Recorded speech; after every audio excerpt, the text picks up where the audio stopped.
Henesis Kapitulo 6.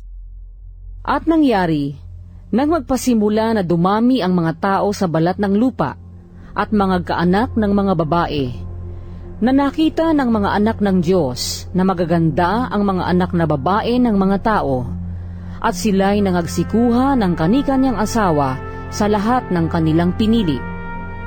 At sinabi ng Panginoon, ang aking espiritu ay hindi makikipagpunyagi sa tao magpakailanman, sapagkat siya may laman. Gayon may magiging 120 taon ang kanyang mga araw. Ang mga higante ay nasa lupa ng mga araw na yaon, at pagkatapos din naman na makasiping ang mga anak ng Diyos sa mga anak na babae ng tao, at mga kaanak sila sa kanila. Ang mga ito rin ang naging makapangyarihan ng unang panahon na mga lalaking bantog. At nakita ng Panginoon na mabigat ang kasamaan ng tao sa lupa, at ang buong haka ng mga pag-iisip ng kanyang puso ay pawang masama lamang na parati. At nagsisi ang Panginoon na kanyang nilalang ang tao sa lupa, at nalumbay sa kanyang puso. At sinabi ng Panginoon, lilipulin ko ang tao na aking nilalang sa ibabaw ng lupa, ang tao at gayon din ang hayop, at ang mga umuusad, at ang mga ibon sa himpapawid, sapagkat pinagsisisihan ko na aking nilalang sila. Datapwat si Noe ay nakasumpong ng biyaya sa mga mata ng Panginoon. Ito ang mga lahi ni Noe. Si Noe ay lalaking matuwid at sakdal noong kapanahunan niya. Si Noe ay lumalakad na kasama ng Diyos. At nagkaanak si Noe ng 3 lalaki, si Sem, si Cam at si Hapet. At sumama ang lupa sa harap ng Diyos, at ang lupa ay napuno ng karahasan. At tiningnan ng Diyos ang lupa, at narito sumama, sapagkat pinasama ng lahat ng tao ang kanilang paglakad sa ibabaw ng lupa. At sinabi ng Diyos kay Noe, ang wakas ng lahat ng tao ay dumating sa harap ko, sapagkat ang lupa ay napuno ng karahasan dahil sa kanila. At narito, sila'y aking lilipuling kalakip ng lupa. Gumawa ka ng isang sasakyang kahoy na gofer. Gagawa ka ng mga silid sa sasakyan, at iyong sisiksikan sa loob at sa labas ng sahig. At ganitong paraan gagawin mo. 300 siko ang haba ng sasakyan, 50 siko ang luwang, at 30 siko ang taas. Gagawa ka ng isang durungawan sa sasakyan, at wawakasan mo ng 1 siko sa dakong itaas. At ang pintuan ng sasakyan ay ilalagay mo sa tagiliran. Gagawin mong may lapag na lalong mababa, pangalawa at pangatlo. At ako, narito, ako'y magpapadagsa ng isang baha ng tubig sa ibabaw ng lupa, upang lipulin sa silong ng langit ang lahat ng laman na may hininga ng buhay. Ang lahat na nasa lupa ay mga mamatay.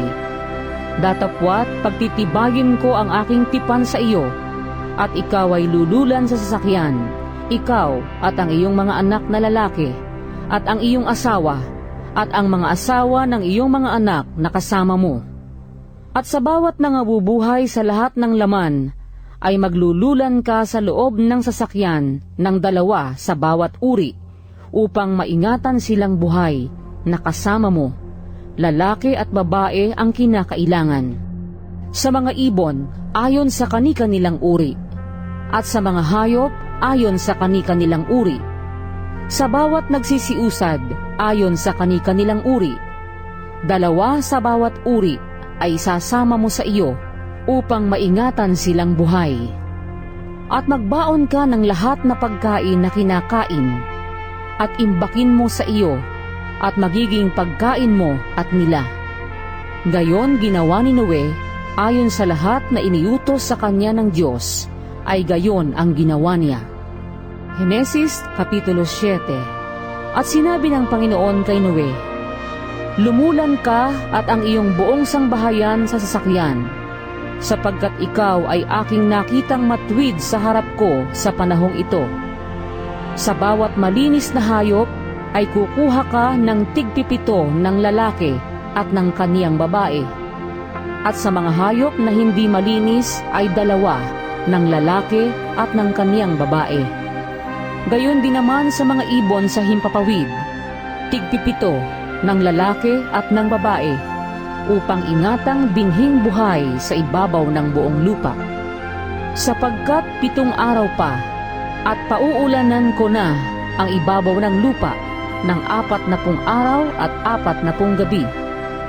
At aking lilipulin ang lahat ng may buhay na aking nilikha sa balat ng lupa. At ginawa ni Noe ayon sa lahat na iniutos sa kanya ng Panginoon. At may 600 taon si Noe nang ang baha ng tubig ay dumagsa sa ibabaw ng lupa. At lumulan sa sasakyan si Noe at ang kanyang mga anak, at ang kanyang asawa, at ang mga asawa ng kanyang mga anak, dahil sa tubig ng baha. Sa mga hayop na malinis, at sa mga hayop na hindi malinis, at sa mga ibon, at sa bawat umuusad sa ibabaw ng lupa, ay 22 dumating kay Noe sa sasakyan, na lalaki at babae, ayon sa iniutos ng Diyos kay Noe. At nangyari, na pagkaraan ng 7 araw, na ang tubig ng baha ay umapaw sa ibabaw ng lupa. Sa ika-600 taon ng buhay ni Noe, ng 2 buwan, sa 17 araw ng buwan, ng araw ding yaon, ay nangasira ang lahat ng bukal ng lubhang kalaliman, at ang mga durungawan ng langit ay nabuksan. At umulan sa ibabaw ng lupa ng 40 araw at 40 gabi. Nang araw ding yaon, ay lumulan sa sasakyan si Noe, at si Sem, at si Cam, at si Hapet, na mga anak ni Noe, at ang asawa ni Noe, at ang 3 asawa ng kanyang mga anak na kasama nila. Sila at ang bawat hayop gubat, ayon sa kani-kanilang uri, at lahat ng hayop na maamo, ayon sa kani-kanilang uri, at bawat umuusad sa ibabaw ng lupa, ayon sa kani-kanilang uri, at bawat ibon ayon sa kani-kanilang uri, lahat ng sari-saring ibon. At nagsidating kay Noe sa sasakyan na 2, ang lahat ng hayop na may hinga ng buhay. At ang mga nagsilulan ay lumulang lalaki at babae, ng lahat na laman, gaya ng iniutos sa kanya ng Diyos, at kinulong siya ng Panginoon. At tumagal ang baha ng 40 araw sa ibabaw ng lupa. At lumaki ang tubig, at lumutang ang sasakyan, at nataas sa ibabaw ng lupa. At dumagsa ang tubig, at lumaking mainam sa ibabaw ng lupa. At lumutang ang sasakyan sa ibabaw ng tubig. At dumagsang lubha ang tubig sa ibabaw ng lupa. At inapawan ang lahat na mataas na bundok na nasa silong ng buong langit. 15 siko ang lalim na idinagsa ng tubig, at inapawan ang mga bundok. At namatay ang lahat ng lamang gumagalaw sa ibabaw ng lupa, ang mga ibon, at gayon din ang hayop, at ang hayop gubat, at ang bawat nagsisiusad na umuusad sa ibabaw ng lupa, at ang bawat tao. Ang bawat may hinga ng diwa ng buhay sa kanilang ilong, lahat na nasa lupang tuyo ay namatay. At nilipol ang bawat may buhay na nasa ibabaw ng lupa, ang tao, at gayon din ang hayop, at ang mga umuusad, at ang mga ibon sa himpapawid, at sila'y nalipol sa lupa, at ang natira lamang ay si Noe at ang mga kasama niya sa sasakyan. At tumagal ang tubig sa ibabaw ng lupa ng 150 araw. Henesis Kapitulo 8. At naalala ng Diyos si Noe, at ang lahat ng may buhay, at ang lahat ng hayop na kasama niya sa sasakyan. At nagpahihip ang Diyos ng isang hangin sa ibabaw ng lupa, at humupa ang tubig. Natakpan din ang mga bukal ng kalaliman, at ang mga dungawa ng langit, at napigil ang ulan sa langit. At humupang patuloy ang tubig sa lupa, at kumati ang tubig pagkaraan ng 150 araw. At sumadsad ang sasakyan ng 7 buwan, ng 17 araw ng buwan sa ibabaw ng mga bundok ng Ararat. At ang tubig ay nagpatuloy ng paghupa hanggang sa 10 buwan. Ng 10 buwan ng unang araw ng buwan ay nakita ang mga taluktok ng mga bundok. At nangyari, pagkaraan ng 40 araw, na binuksan ni Noe ang dungawan ng sasakyan na kanyang ginawa. At siya'y nagpalipad ng isang uwak, at ito'y nagparuot parito hanggang sa natuyo ang tubig sa lupa. At nagpalipad siya ng isang kalapati, upang tingnan kung humupa na ang tubig sa ibabaw ng lupa. Datapwat hindi nakasumpong ang kalapati nang madapuan ng talampakan ng kanyang paa, at nagbalik sa kanya sa sasakyan, sapagkat ang tubig ay nangasa ibabaw pa ng buong lupa. At iniunat ang kanyang kamay at hinawakan, at ipinasok niya sa sasakyan. At naghintay pa ng muling 7 araw, at muling pinalipad ang kalapati sa labas ng sasakyan. At ang kalapati ay nagbalik sa kanya ng dakong hapon, at narito't may dalang isang dahong sariwa ng olibo sa tuka. Sa gayon ay naunawa ni Noe na humupa na ang tubig sa lupa. At naghintay pang muli siya ng 7 araw, at pinalipad ang kalapati, at hindi na muling nagbalik pa sa kanya. At nangyari, ng taong 601 ng unang buwan, ng unang araw ng buwan, ay natuyo ang tubig sa ibabaw ng lupa, at inalis ni Noe ang takip ng sasakyan, at tumanaw siya, at narito't ang ibabaw ng lupa ay tuyo. At ng 2 buwan, ng 27 araw ng buwan, ay natuyo ang lupa.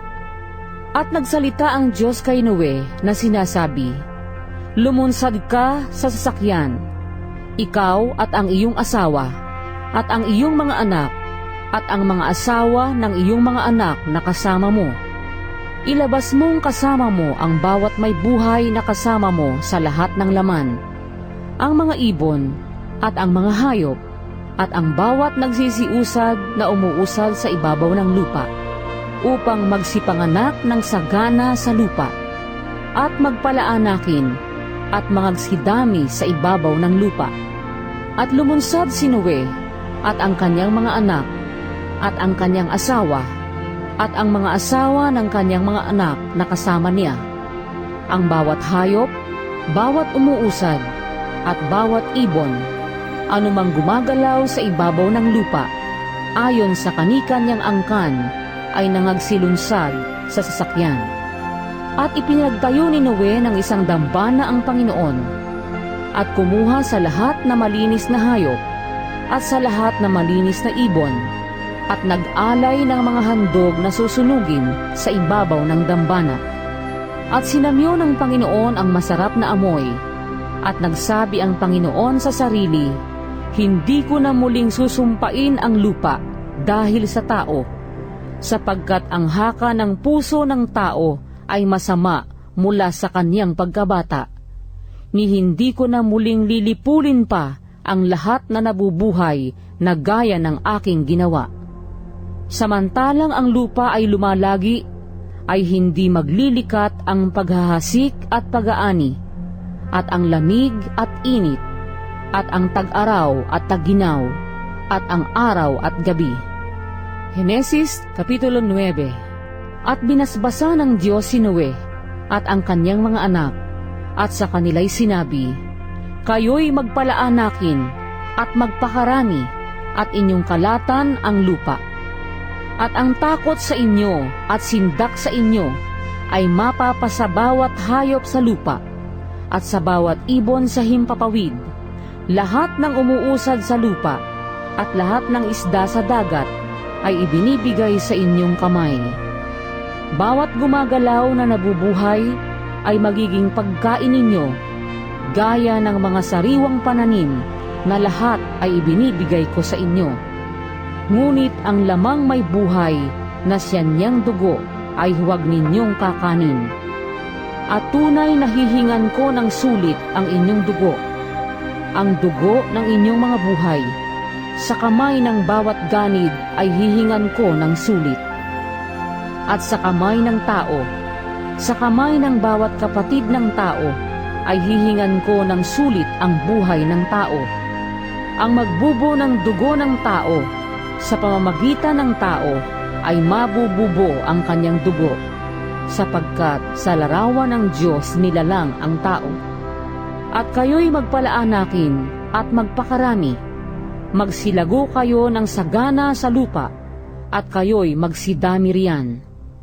At nagsalita ang Diyos kay Noe, at sa kanyang mga anak na kasama niya na sinasabi, At ako, narito, aking pinagtitibay ang aking tipan sa inyo, at sa inyong binhi na susunod sa inyo, at sa bawat nilikhang may buhay na kasama ninyo, ang mga ibon, ang hayop, at bawat ganid sa lupa na kasama ninyo, sa lahat ng lumunsad sa sasakyan, pati sa bawat ganid sa lupa.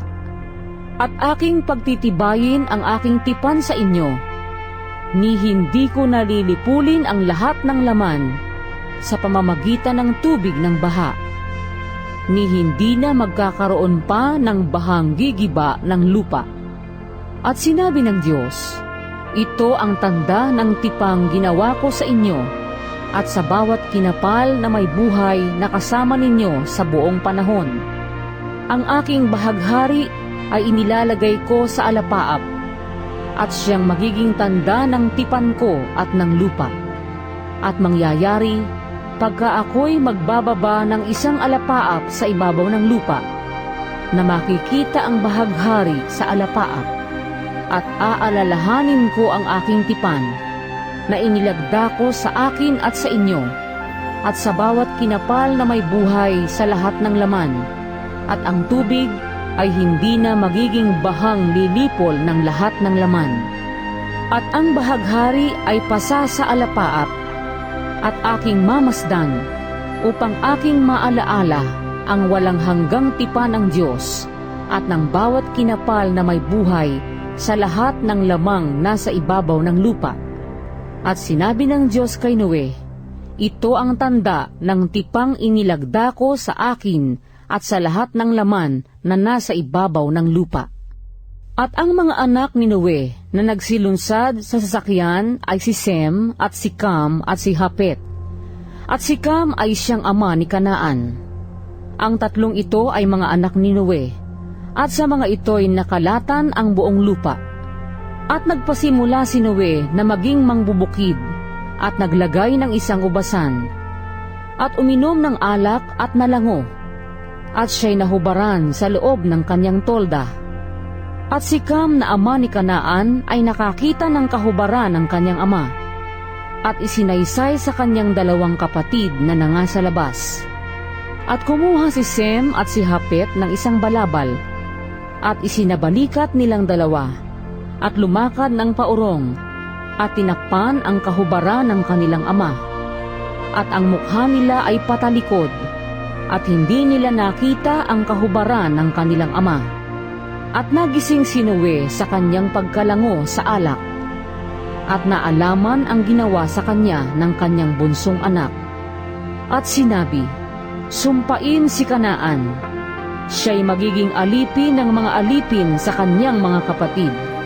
At sinabi niya, purihin ang Panginoon, ang Diyos ni Sem, at si Kanaan ay maging alipin niya. Pakapalin ng Diyos si Hapet, at matira siya sa mga tolda ni Sem, at si Kanaan ay maging alipin niya. At nabuhay si Noe pagkaraan ng bahang gumunaw ng 350 taon.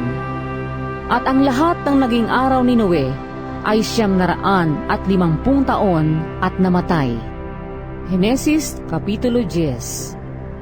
Ito nga ang salit-saling lahi ng mga anak ni Noe, si Sem, si Cam at si Hapet. at sila'y nangagkaanak pagkaraan ng bahang gumunaw. Ang mga anak ni Hapet, si Gomer at si Magog, at si Maday at si Haban, at si Tubal, at si Meshek, at si Tiras. At ang mga anak ni Gomer, si Askenas, at si Rifat, at si Togarma. At ang mga anak ni Haban, si Elisa, at si Tarsis, at si Sitim, at si Dodanim.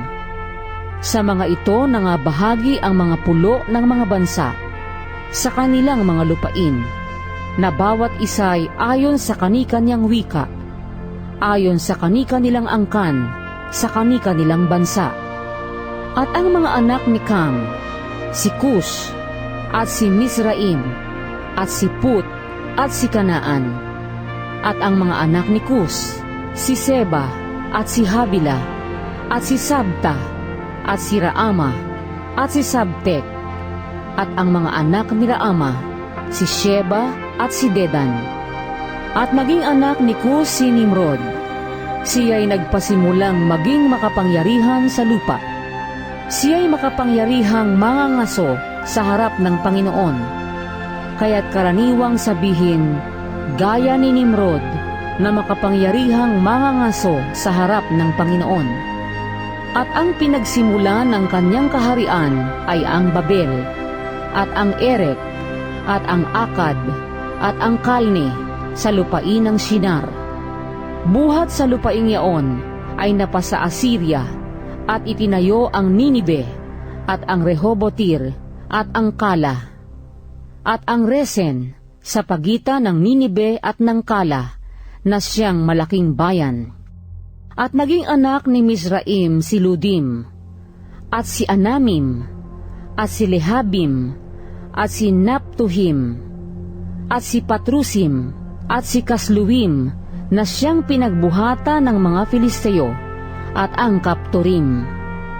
At naging anak ni Kanaan si Sidon, na kanyang panganay, at si Het, at ang Hebuseo, at ang Amoreo, at ang Gergeseo, at ang Hebeo, at ang Araseo, at ang Sineo, at ang Aradio, at ang Samareo, at ang Amateo. At pagkatapos ay kumalat ang mga angkan ng Kananeo. At ang hangganan ng Kananeo ay mula sa Sidon, kung patungo sa Gerar, hanggang sa Gaza, kung patungo sa Sodoma at Gomora, at Adma, at Zeboim hanggang Lasa. Ito ang mga anak ni Cam, ayon sa kani-kanilang angkan, ayon sa kani-kanilang wika, sa kani-kanilang mga lupain, sa kanilang mga bansa. At nagkaroon din naman ng mga anak si Sem, na ama ng lahat ng mga anak ni Heber, na siya ring lalong matandang kapatid ni Hapet. Ang mga anak ni Sem, si Elam, at si Asur, at si Arpaksad, at si Lud, at si Aram. At ang mga anak ni Aram, si Us, at si Hul, at si Geter, at si Mas. At naging anak ni Arpaksad si Sala, at naging anak ni Sala si Heber. At nagkaanak si Heber ng 2 lalaki. Ang pangalan ng unay Peleg, sapagkat sa mga araw niya'y nahati ang lupa. At ang pangalan ng kanyang kapatid ay Hoktan. At naging anak ni Hoktan si Almodad, at si Shelep, at si Hazar-Mabet, at si Hera, at si Hadoram, at si Uzal, at si Dikla, at si Obal, at si Abimael, at si Sheba, at si Opir, at si Habila, at si Hobad.